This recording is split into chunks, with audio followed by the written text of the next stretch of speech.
In the dust-choked heart of Dry Creek, a forgotten western town where secrets were worth more than gold and lies blew heavier than the desert wind, stood a rancher named Colt Harwood, a man carved by hardship, duty, and the weight of keeping 100 things from falling apart all at once. Dry Creek had always been a quiet place, a place where trouble only came when men invited it, but that peace was shattered the moment she rode into town, a young woman named Mara Ellison, stubborn to her bones, fire in her eyes, and carrying a past more dangerous than any outlaw roaming the frontier. The sun had barely risen when her horse staggered into Colt's ranch, dust clouding behind her like a warning. Colt stepped forward, pushing his hat back, brow furrowing at the sight of her trembling, exhausted, and clutching a bundle wrapped in canvas. "Don't do that," he said quietly as she dismounted, already sensing trouble bleeding off her like heat from iron. "Don't take another step. Tell me what you're carrying first." But Mara, stubborn as the storm that chased her, walked right past him and into his barn. And that one decision, one step, changed everything, shaking the entire town by sundown. What Colt didn't know, what no one knew, was that Mara wasn't running from trouble. She was carrying it. Inside that canvas bundle was a ledger book stolen from the powerful and merciless Barrow gang, the same outlaws who owned half the county with bullets and fear, a ledger containing every bribe, every debt, every secret Dry Creek's most respected men had hidden away for years.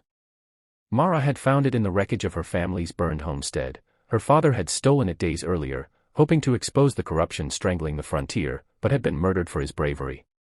Mara fled with the ledger, determined to finish what he started, even if it meant outrunning men who killed without blinking. Colt's ranch, remote and sturdy, seemed like her only chance. Colt followed her into the barn, voice hardening. "You don't understand what you're doing," he warned, blocking her path. "When a man says don't, he ain't always trying to control you, sometimes he's trying to save your life." But Mara shot him a fierce look.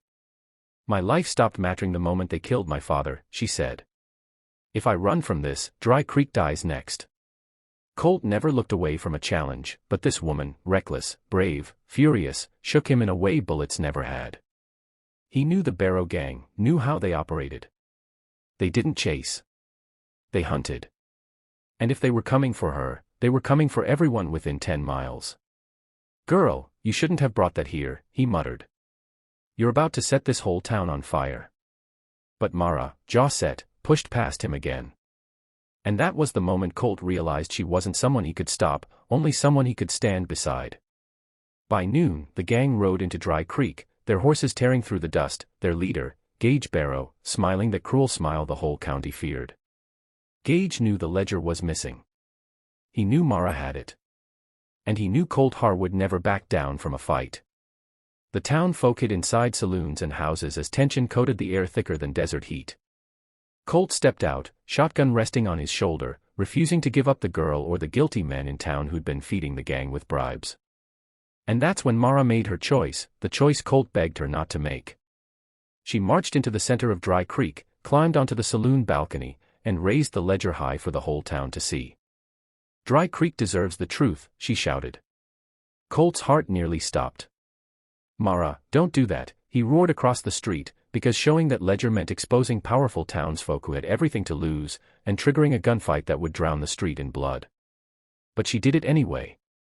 And the whole town shook. Gasps rippled through the crowd as she read aloud the names inside, names of men standing among them, names belonging to the mayor, the sheriff, the preacher, businessmen who claimed to be righteous but had been feeding the Barrow gang like wolves. Chaos erupted instantly. The corrupt men panicked. Guns were drawn. Lines were crossed that could never be undone. And Gage Barrow, watching from horseback, realized something dangerous. Mara wasn't hiding anymore. She was fighting. A shot rang out. Then another. The street exploded into a battle. Colt sprinted toward Mara, shielding her from bullets, firing back with the precision of a man who'd survived too many fights to count. The honest townsfolk finally rose up, choosing to defend their future instead of bowing to outlaws. Mara refused to hide, shouting names, exposing lies, tearing down the dark network that had controlled their lives for years. And every name she spoke shook Dry Creek harder than dynamite. Dust swirled around Colt and Mara as they fought back to back. Horses screamed, glass shattered, and men who once ruled the town fell beneath the weight of their own sins. When the final shot faded, Gage Barrow stood alone, cornered by Colt and Mara. He spat blood, fury burning in his eyes. You should have stayed quiet, girl, he snarled. Mara stared him down. My father stayed quiet once. Never again. With the town watching, Gage lunged. Colt fired. The outlaw king fell. Dry Creek stood silent. For the first time in years, truly free. The townspeople gathered around Mara, no longer seeing a reckless girl but the spark that burned away their chains. Colt helped her down from the balcony. You shook the whole damn town, he muttered, half angry, half proud. Mara gave a tired smile. You told me not to, but some things need to be done anyway. He chuckled, tipping his hat. Yeah. Guess they do. And from that day forward, Dry Creek remembered the girl who risked everything to free them, and the rancher who stood beside her when the world came crashing down. As the sun set behind the mountains, painting the sky in gold and fire, Mara looked into the camera of the storyteller, you, the narrator, and said with a quiet, confident smile, if you want more stories like this, subscribe now. Because the Wild West was full of things people said not to do. But sometimes, doing it anyway is what changes everything. The morning after the gunfight, Dry Creek felt different, quieter, heavier, as if the desert itself was holding its breath. Smoke still curled from broken windows, and the scent of gunpowder lingered like a memory no one wanted to face.